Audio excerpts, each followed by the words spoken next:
ஜோதிட நண்பர்கள் அனைவருக்கும் கேவிகே குரு அஸ்ட்ராலஜரின் காலை வணக்கம். குரோதி வருடம் தை மாத ராசி பலன் மேசம் முதல் மீனம் வரை அனைத்து ராசிகளுக்கும் ஒவ்வொரு ராசிக்கும் தனித்தனியாக வீடியோ பதிவு பண்ணி போட்டிருக்கேன். 14/1/25 12/2/25 வரைக்கும் இந்த ஒரு மாதம் ஒவ்வொரு ராசிக்கும் என்ன பலன் அப்படிங்கிறத பார்ப்போம். அதுக்கு முன்னாடி ஒவ்வொரு மாதமும் சில கிரகங்கள் இடப்பெயர்ச்சி ஆகும். அப்படி பார்க்கும்போது இந்த மாதம் செவ்வாய், சுக்கிரன், புதன், குரு வக்ர நிவர்த்தி ஆகிறார். குரு வக்ர நிவர்த்தி ஆகிறாரு. இப்படி ஒரு அமைப்பில் இந்த தை மாதம் பிறந்திருக்கு. இப்போ செவ்வாய் அப்படின்னு எடுத்துக்கிட்டோம்னா 14/1/25 20/1/25 வரைக்கும் கடகத்தில் வக்ரமாக இருக்கார். அதுக்கப்புறம் மிதுனத்தில் பயிற்சி ஆகிறார். இந்த மாதமே மிதுனத்துலேயும் பயிற்சி ஆகிறாரு. அப்போவும் செவ்வாய் வக்ரமாக தான் இருக்கார். சுக்கிரன் அப்படின்னு எடுத்துட்டோம்னா 14/1/25 27/1/25 வரைக்கும் கும்பத்தில் இருக்கார். அதுக்கு பிறகு பார்த்திங்கன்னா மீனத்தில் பயிற்சி ஆகிறார். புதன் 14/1/25 24/1/25 வரைக்கும் தனுசில் இருக்கார். அதுக்கு பிறகு மகரத்தில் பயிற்சி ஆகிறார். குரு 14/1/25 3/2/25 வரைக்கும் ரிஷபத்தில் இருக்கார், வக்ரமாக இருக்கார். அதுக்கப்புறம் 4/2/25 ரிஷபத்தில் வக்ர நிவர்த்தி ஆகிறார். இந்த மாதிரி ஒவ்வொரு மாதமும் சில கிரகங்கள் பயிற்சி ஆகும். அப்படி ஆகும்போது ஒவ்வொரு ராசிக்கு உண்டான பலன் மாறும். போன மாதம் எனக்கு தொழிலில் நல்ல லாபம் இருந்துச்சு. இந்த மாதம் எனக்கு தொழிலில் லாபம் இல்லை, ஆனால் நஷ்டம் இல்லை, ஓரளவுக்கு சுமாராக போய்கிட்டு இருக்கு. அப்படிங்கிறது அவங்க ராசிக்கு தகுந்த மாதிரி பிறக்கும்போது எழுதப்பட்ட ராசி பலன் என்னவோ ஜாதகம், பிறப்பு ஜாதகப்படி கொஞ்சம் மாறுதல் இருக்கும். அப்போ அதை நம்ம தெரிஞ்சுக்கிறோம் அப்படின்னா உங்களுடைய சுய ஜாதகத்தில் என்ன திசை, என்ன புத்தி நடக்குதோ அதையும் கோச்சார பலன் என்ன அப்படிங்கிறதையும் வச்சு பார்க்கும்போது உங்களுக்கு 80% பலன் கரெக்டாக வரும்.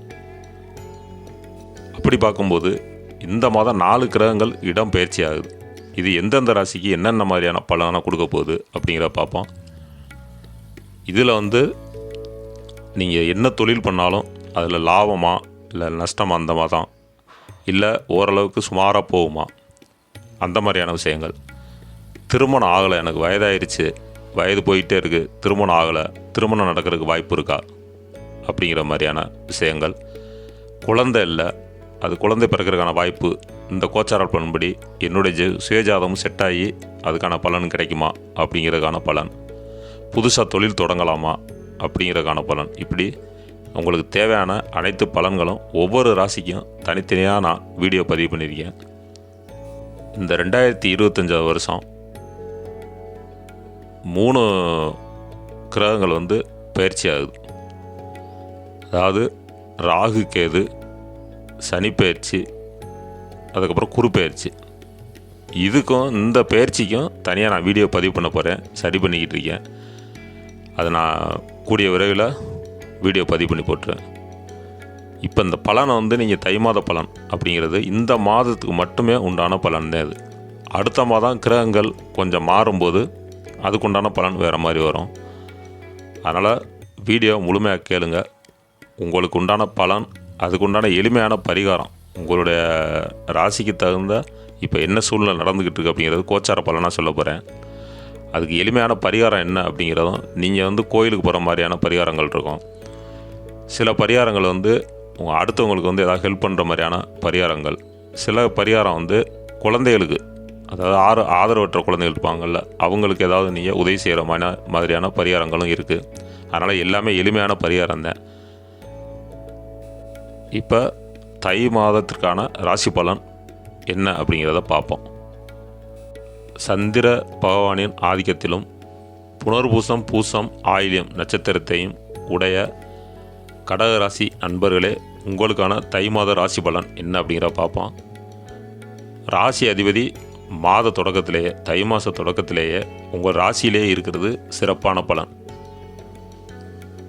நீங்கள் என்ன தொழில் செஞ்சாலும் அதில் எதிர்பார்த்த லாபம் கிடைக்கல அப்படின்னாலும் நஷ்டமாகாமல் ஓரளவுக்கு லாபம் கிடைக்கக்கூடிய அமைப்பில் இருக்குது. இந்த மாதம் 14/1/25 20/1/25 வரைக்கும் ராசியிலே இருக்கக்கூடிய வக்ர செவ்வாயால், ராசியிலே வக்ர செவ்வாய் இருக்கார், அவர் நீசமாக இருந்தாலும் வக்கரமாக இருக்கிறதுனால உங்களுக்கு மன அழுத்தம், குடும்பத்தில் தேவையில்லாத பிரச்சனை, கணவன் மனைவியாக இருந்தால் கணவன் மனைவிக்குள்ள பிரச்சனை, அப்படி ஒரு சூழ்நிலையில் தான் இப்போ இருந்துக்கிட்டு இருக்குது. இந்த செவ்வாய் வந்து திரும்ப மிதுனத்துக்கு போகிற காலத்தில் இந்த பிரச்சனையெல்லாம் முடிவுக்கு வந்து நல்ல நல்ல சூழ்நிலையும் குடும்பத்தில் உங்களுக்கு நல்ல மதிப்பு மரியாதையும் கிடைக்கும். அதுக்கப்புறம் பார்ப்போம், 14/1/25 27/1/25 வரைக்கும் கும்பத்தில் இருக்கக்கூடிய சுக்கிரன் பொருள் இழப்பு ஏற்பட வாய்ப்புள்ளது. கும்பத்தில் வந்து சுக்கிரன் இருக்கிறது வந்து உங்களுக்கு சிறப்பான பலன் இல்லை. உங்கள் பொருள் ஒரு தங்கம் நீங்கள் அணிந்திருக்கக்கூடிய பொருளாக இருக்கலாம், ஒரு செயினாக இருக்கலாம், ஒரு கொலுசாக இருக்கலாம், ஒரு மொபைலாக கூட இருக்கலாம், அல்லது மோதிரமாக இருக்கலாம். அது வந்து தொலைகிறதுக்கான வாய்ப்புகள் இருக்குது. ஏன்னா இங்கே சுக்கிரன் வந்து சனியோடு போய் சேர்ந்துருக்காது கும்பத்தில். அப்படிங்கிறப்ப அந்த மாதிரி விஷயங்களில் பணம் பொருள் இதில் வந்து ரொம்ப கவனமாக இருங்க. அசையக்கூடிய சொத்துக்கள் அப்படின்னு சொல்லக்கூடிய பணம் பொருள் தங்கம் வெள்ளி இந்த மாதிரி பொருள் விஷயங்களில் கவனமாக இருங்க. யாருக்கும் இரவல் கொடுக்கக்கூடாது. யாராவது தான் நான் மாதிரி கல்யாணத்துக்கு நான் போயிட்டு வரேன், ஒரு திருமணத்துக்கு போயிட்டு வரேன், ஒரு ஃபங்க்ஷனுக்கு போகிறேன், உங்கள் செயினை கொடுங்க நான் திரும்ப வந்து தரேன் அப்படின்லாம் கேட்டால் நீங்கள் கொடுத்துடாதீங்க. அப்படி கொடுத்தீங்க அப்படின்னாக்கா அவங்க வந்து தொலைக்க மாட்டாங்க, இல்லை அவங்க எடுத்துக்க மாட்டாங்க. அவங்கள அறியாமலே அது மிஸ் ஆகிற மாதிரி இருக்கும். அது தேவையில்லாத பிரச்சனையை கொண்டு வரும். அந்த மாதிரி பொருளை கொடுக்கறது அப்படிங்கிறது இந்த காலகட்டத்தில் அது சிறப்பு இல்லை. 28/1/25 மீனத்தில் வரக்கூடிய சுக்கிரன் எதிர்பாராத லாபத்தை கொடுப்பாரு, லாபத்தையும் அதிர்ஷ்டத்தையும் கொடுப்பாரு. அப்போ 27 வரைக்கும் கவனமாக இருந்தால் போதும். சுக்கிரனால் வரக்கூடிய பிரச்சனையில் தவிர்த்திடலாம். அதுக்கப்புறம் ஒன்றும் பிரச்சனை இல்லை.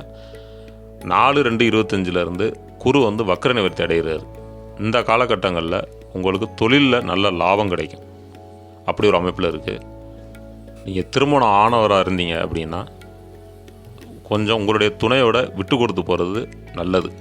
ஏன்னா உங்களுடைய ராசிக்கு 8ஆம் வீட்டில் சனி போய் உட்காந்துருக்காரு. அப்படிங்கிறப்ப கொஞ்சம் விட்டு கொடுத்து போகிறது நல்லது.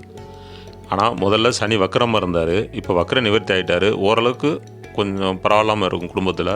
இருந்தாலும் இன்னமும் சனி பகவான் வந்து மீனத்துக்கு போகிற வரைக்கும், இந்த சனி பயிற்சி வரைக்கும் கொஞ்சம் பொறுமையாக கடைப்பிடிக்கிறது நல்லது.